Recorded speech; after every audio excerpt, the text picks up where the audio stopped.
এখানে যাদের বিরুদ্ধে অভিযোগ, যারা এই অভিযোগে সাসপেন্ড হয়েছেন, এরা প্রত্যেকে সাব ইন্সপেক্টর অর্থাৎ অফিসার র্যাঙ্কের। এরা প্রত্যেকে এই অফিসার র্যাঙ্কের পুলিশ কর্মীরা যদি এই জিনিস করেন, তাহলে পরে এই যারা অভিযোগকারী তারা কোথায় যাবেন? তার কারণ এই ট্রাক ভাঙচুরের অভিযোগ বা এই তাদের সঙ্গে যে তোলাবাজি হচ্ছে তার অভিযোগ জানাতে গেলেও তাদেরকে ওই নিকটবর্তী থানাতে যেতে হবে। ওই থানাতে গেলে কেস রেজিস্টার কারা করবেন? এই সাব ইন্সপেক্টররাই করবেন। ফলে তুমি দেখো, যদি সাব ইন্সপেক্টর অর্থাৎ অফিসার র্যাঙ্কের যারা পুলিশ কর্মী রয়েছেন তাদের বিরুদ্ধে এই অভিযোগ ওঠে, তাহলে পরে যারা অভিযোগ জানাবেন তারা কোথায় যাবেন? কারণ তাদের কিন্তু এদের কাছেই যেতে হবে যাদের বিরুদ্ধে তার অভিযোগ। ফলে তুমি অসহায়তাটা বুঝতে পারছো কোন জায়গায়। তবে এক্ষেত্রে আমি বলবো একটাই পজিটিভ ব্যাপার, যে এই ঘটনার খবর পাওয়ার পরপরই লালবাজার সঙ্গে সঙ্গে এনকোয়ারি করতে শুরু করে এবং এনকোয়ারি করে যে মুহূর্তে তথ্য প্রমাণ লালবাজারের হাতে আসে সেই মুহূর্তে এই 4 জন সাব ইন্সপেক্টরকে সাসপেন্ড করা হয়।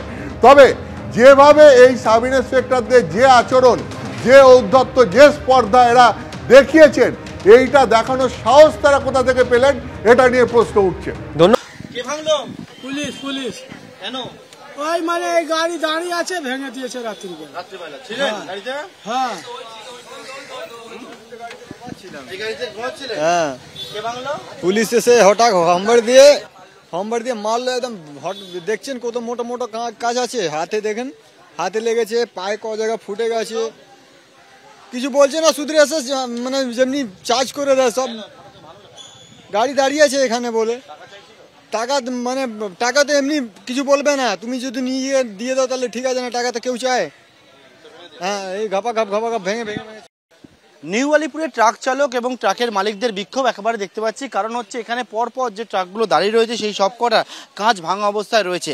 যারা এখানে ট্রাক চালক রয়েছেন তারা যে বিষয়টা জানাচ্ছেন, যে তাদের ট্রাক যখন এখানে পার্ক করে রাখা ছিল, সেক্ষেত্রে কিন্তু এখানে নিউ আলিপুর থানা পুলিশের বিরুদ্ধে অভিযোগ, পুলিশ আসে এবং পরপর একের পর এক, যেমন একটা এখানে আরও গাড়ি, এরকম প্রায় তারা জানাচ্ছেন প্রায় 30টির ওপরে গাড়িতে, সেই গাড়িতে কিন্তু কাঁচগুলো ভেঙে দিয়েছে। পুলিশের বিরুদ্ধে অভিযোগ, কারণ তারা বলছেন সেটা হচ্ছে যে পুলিশের বিরুদ্ধে টাকা তোলার অভিযোগ এবং সেই জন্য কিন্তু ভাঙা হয়েছে। পরপর বিভিন্ন জায়গায় এরকম ভাবে ট্রাক ভাঙা অবস্থা পড়ে রয়েছে এবং কাঁচ এইসব কি ট্রাকের কাঁচ? হ্যাঁ, এই তো জেনুইন ট্রাকের। আপনি দেখুন না, এই তো এইখানে আছে, ওইখানে পুরো লম্বা লাইন দিয়ে দাঁড় করানো সব গাড়ির কাঁচ।